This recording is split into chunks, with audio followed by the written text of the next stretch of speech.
Hello and welcome to another Classic WoW video. Today we will cover investing in items, a topic that I have already covered once in my first ever Classic WoW video, but I think it's worth revisiting the topic now that Classic is out and we have a better understanding of the Classic WoW economy, and how much gold is actually worth and what actually sells. Today we will cover items you can invest in Phase 1 that you can sell in a later phase and make profit. We will go through the items individually and talk about when you should buy them and when you should sell them. Investing in items is something that I personally am really interested in and have done a lot of research on, watched multiple videos on, and I'm currently following Google Docs from 3 different content creators and gold makers in Classic, as well as developing my own document on gold making, which I guess is kinda in this video as well, as I will go through the items here. So most of the buy and sell data in this video is not just based on my research, but also other gold makers as well. Another reason I really like investing in items is because you are basically printing money. You can spend 1,000 gold in Phase 1 and make thousands of gold in profit over time. The amount of profit you will make, or you can make, will depend on several factors, but mostly how much knowledge you have and luck.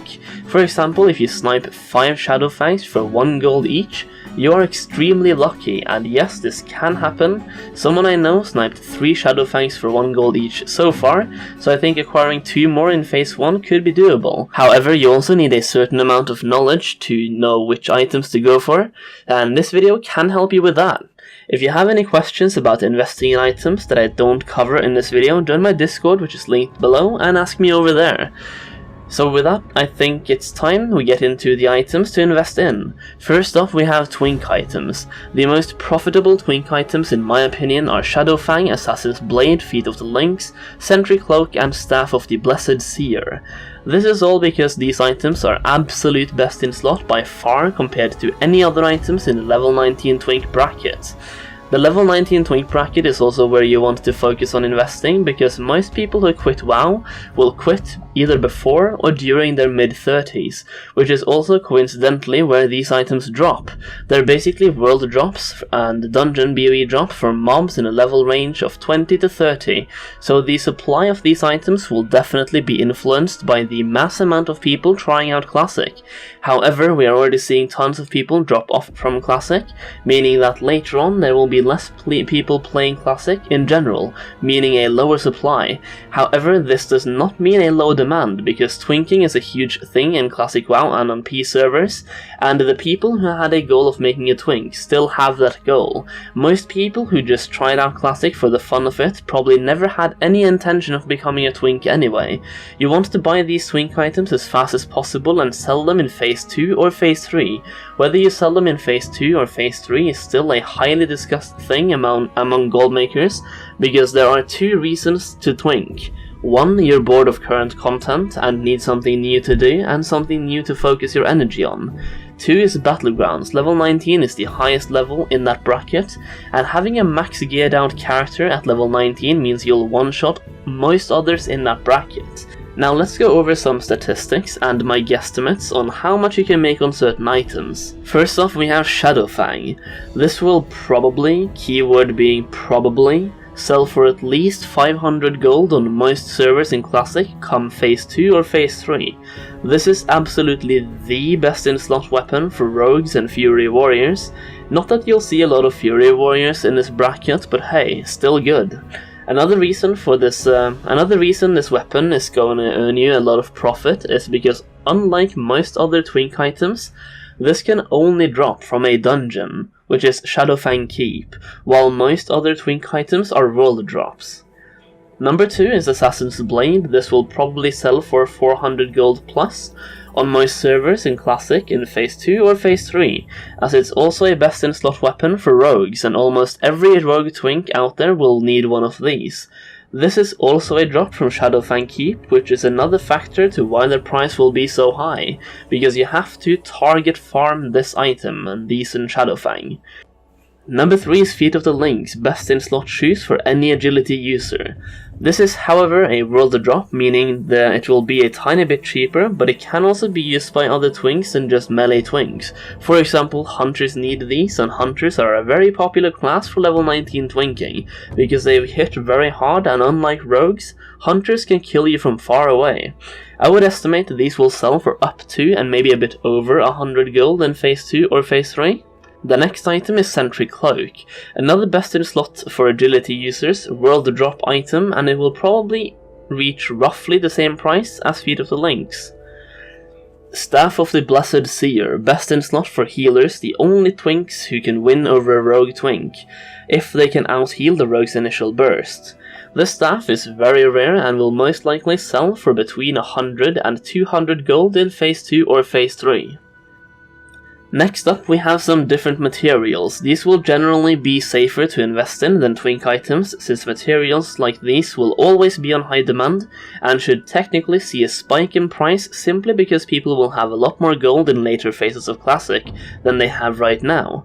I will go through a couple of materials I am investing in and which phase I'm considering selling these in. First off, we have the most obvious raider material in my opinion, which is Arcanite Bar. In Phase 1, I would say you buy these as cheap as possible. Even level your own alchemist if you have to, so you can make or you can buy the crystal and transmute it into a bar. If you stock up on as many of these as possible, you can possibly make bank if you sell them in Phase 2 or Phase 6. Generally, these should go up in price by 30% come Phase 2, because of supply versus demand, and the demand will be increasing. When it comes to Arcanite Bar, my plan is buy in Phase 1, sell in Phase 2, buy again in Phase 4, and sell again in Phase 6. This is what will generate the most amount of gold, as the demand for Arcanite Bar should theoretically be dropping in Phase 4 and rise in Phase 6. Next up, we have Living Essence, which is another great material to flip from Phase 1 to Phase 2. You can also wait to sell it until Phase 4 to make even more profit. This all depends on how much profit you'll end up making from your Phase 1 to Phase 2 flip. Generally, if you make less than 10% profit from flipping from Phase 1 to Phase 2, I would wait until Phase 4 to sell these, as they should see an even bigger increase in demand then. Essence of Undeath is also a great item to invest in Phase 1 and flip in Phase 2. Phase 2 is when Essence of Undeath will be at its peak, and that's when you want to sell these. Next up, we have a couple of herbs that will generally see a spike or an increase in price because of different magic protection potions and elixirs that become viable with certain raids. If you want to see exactly which one each specific herb is used in, feel free to check out my gold making with alchemy or gold making with herbalism video, as they both cover a lot of recipes. Or just wowhead whichever herb you're interested in. The first one, and possibly the one that will yield the most profit in my opinion, is Grave Moss. These will stay on a somewhat low demand from Phase 1 to Phase 4, but will sell well in Phase 5 and even better in Phase 6. So as you can see, this is a long-term investment, and you want to buy them as early as possible and sell them in Phase 6, aka as late as possible. So you kinda have to evaluate whether you want some gold now or a lot of gold later. That's how long-term investing works. Arthas's Tears is another great herb to invest in early. It will stay on low demand from Phase 1 to Phase 4, for then to see an insane spike in Phase 5 and kinda go back to being on low demand in Phase 6.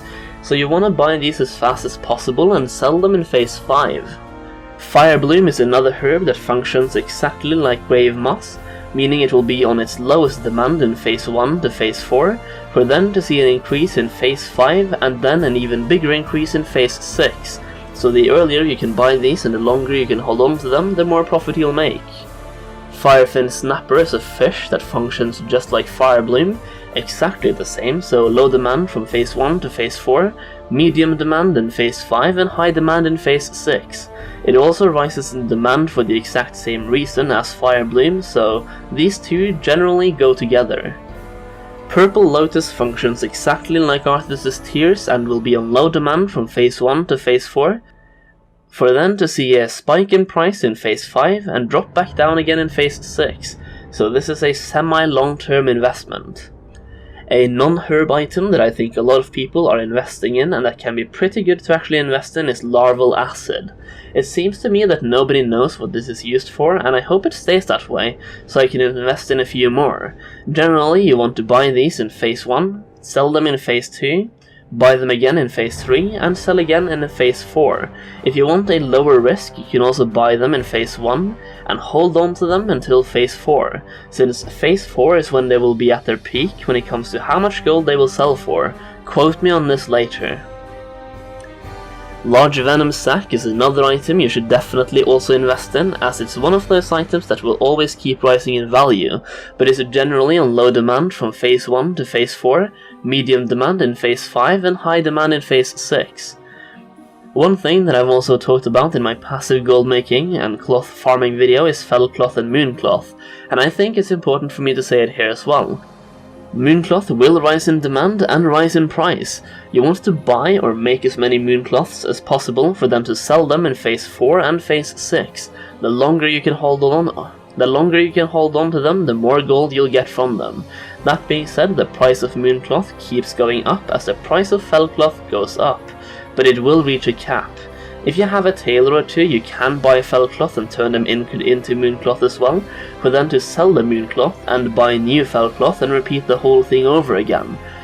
Every time you do this, you'll make a small profit, let's say 5 gold. Use that gold to invest, so once you have enough gold to buy a piece of mooncloth, buy one and hold on to it. That way you can effectively invest in the mooncloths for free, pretty much. This method also works for alchemists and the Arcanite bar, which is actually what I'm planning to do on my passive gold making characters. I will use the profit from my Arcanite and mooncloth crafts to buy additional Arcanite bars and mooncloth to hold on to and sell later in Classic. Personally, I'm also going to invest in items such as Essence of Air, Large Brilliant Shard and Greater Eternal Essence, as they are reagents in a lot of sick enchants that you won't get access to before phase 5, because they drop from Ankh-Raj.